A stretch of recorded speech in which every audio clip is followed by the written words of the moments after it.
Hello Pisces, Sun, Moon, Rising, and Venus Signs. Kamusta kayo? Sana po ay nasa mabuti kayong kalagayan. Welcome back po sa Star Tarot. Kung bago kayo dito, welcome din kayo. Thank you sa inyong support. I truly appreciate it. God bless you all. Pisces, paunang mensahe ninyo, luck. Ayan, sudden change of luck is likely. So, merong pagbabago, biglang pagbabago sa swerte ninyo sa ngayon, ano?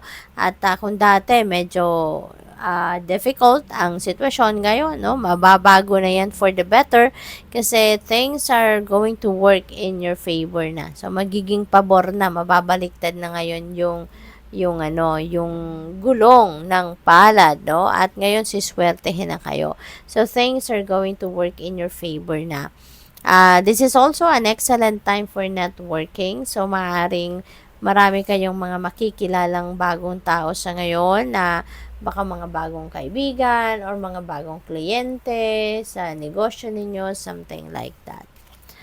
We have sexuality, Pisces. Sabi rito, existing relationships could find a new passion and heightened sexual attraction. So, kung nasa isang relasyon na kayo, so siguro in the past, medyo nanlamig kayo sa bawat isa. Pero ngayon, you're going to bringing back the fire between you and your partner, no? Kaya mas magiging passionate kayo with each other, mas magiging sexually attracted kayo with each other.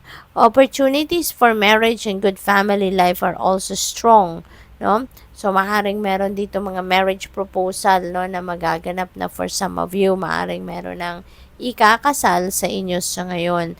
And kung single dad din naman daw kayo, mag-ingat din kayo sa mga temptation. Okay? Kasi may mga temptation siguro rito ng mga baka may mga indecent proposal or baka may mga mandigaw sa inyo na mga meron ng asawa. Yung mga ganon. So, mag-iingat po kayo. Okay? Sabi rito, a child will also bring great joy. So, maybe ang iba sa inyo is also welcoming a new baby, no? Baka maganganak na kayo or yung person ninyo, maaring ganon. So, good luck. What else? We have difficult times. Be on your guard against chaos as unforeseen perils or emotional upheaval are foretold. Ayan. So, maging matiyag kayo, no? At pag-aralan ninyong maigi yung inyong mga sitwasyon. Okay? Kasi maaring meron ditong mga kaguluhan, may mga difficult situations na maaari kayong ma-encounter, pero magagawan pa ninyo yan ng paraan, ano? So, be aware and be cautious of everything that you do, lalo-lalo na sa mga desisyon na gagawin ninyo. Pag-isipan mabuti para maiwasan pa ninyo as much as possible yung mga chaos na ito, okay? So, tignan natin kung ano pa ang ganap.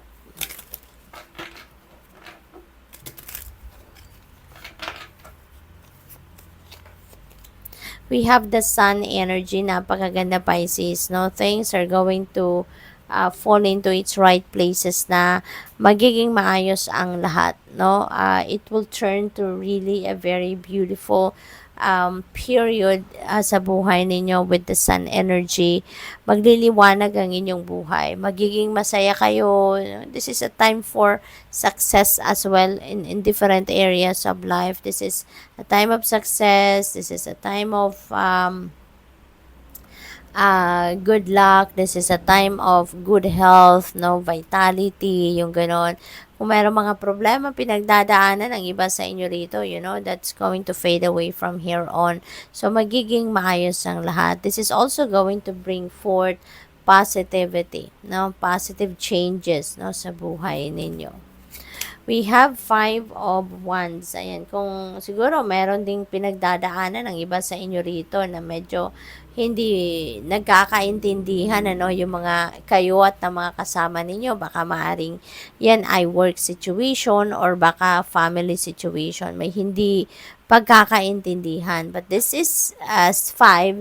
So, 5 resonates with change. So, kung ano man ang sitwasyon na pinagdadaanan ninyo rito, for sure, magkakaroon din yan ng magandang pagbabago. Magkakaroon din kayo ng kalinawan. Kasi we also have the sun. So, masosolve kung ano man ang pinagdidiskusyonan dyan, ano man ang hindi pagkakaintindihan. Eventually, that will fade away. Four of Swords, ayan, so pagod kayo, stressed out siguro kayo, Pisces. So, importante na asikasuhin muna ninyo ang inyong sarili. Okay? Look after yourself, alagaan ninyo ang inyong katawan, kasi kailangan natin yan, Pisces, no? Kahit gaano karami ang inyong kailangan gawin, ano man, kahit gaano karami ang kailangan ninyong asikasuhin, ano, isingit ninyo lagi ang sarili ninyong ang pangangalaga sa inyong sarili. I mean, laging sanay yun ang number one sa inyong priority list, 'di ba? Yung self-care. Kasi kahit marami kayong kailangan gawin, walang problema yan kung you are on top of your health, diba? Kaya dapat lagi kayong malakas, magandang pakiramdam, kaya asikasuhin ninyo, alagaan ninyo ang inyong sarili, okay?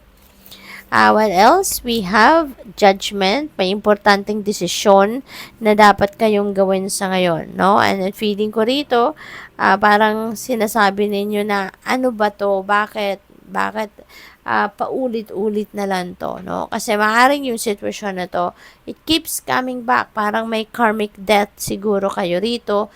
At it keeps coming back kasi maaaring you keep on avoiding the situation then. So, siguro, ngayon, harapin nyo na, diba? If this message resonates with you, Pisces, you know what this is, no? Kung ano man ang sitwasyon na to na kailangan na ninyong tignan, kailangan na ninyong asikasuhin, pagdesisyonan, ano? Kasi, ano ito paulit-ulit na lang tong bumabalik sa buhay ninyo. Same situation, same scenario. Pero pagdating siguro sa buhay ninyo, pagdating nito sa buhay ninyo, parang baka iniiwasan ninyo. Kaya ngayon, maybe now is the time that you need to address this finally, no? We have the Fool energy, new beginning ito, si the Fool. So, definitely, no, meron kayong mga sisimulang bagong chapter sa buhay ninyo. With the Sun energy, this is also a new beginning energy. The Fool energy is also a new beginning energy. So, definitely, there is something dito that you are going to start, no? Maaring ano ito, kasi dito sa Full energy, you are going to take the leap of faith, no? Sitwasyon ito na you've never done before. This is a totally new for you, uncharted territory ito na pagdedesisyonan ninyong simulang i-embrace, no? So, matibay, no? Magpapakatibay kayo dito, magpapakatatag kayo rito kasi hindi pa ninyo ito alam, no? Kung ano ang mangyayari dito sa sitwasyon, no? Na papasukin ninyo, you don't know what this is, but you are trusting the divine, you are trusting yourself, no? At itutuloy-tuloy ninyo ito. So, good luck. Thank you for watching. Love and light. Namaste.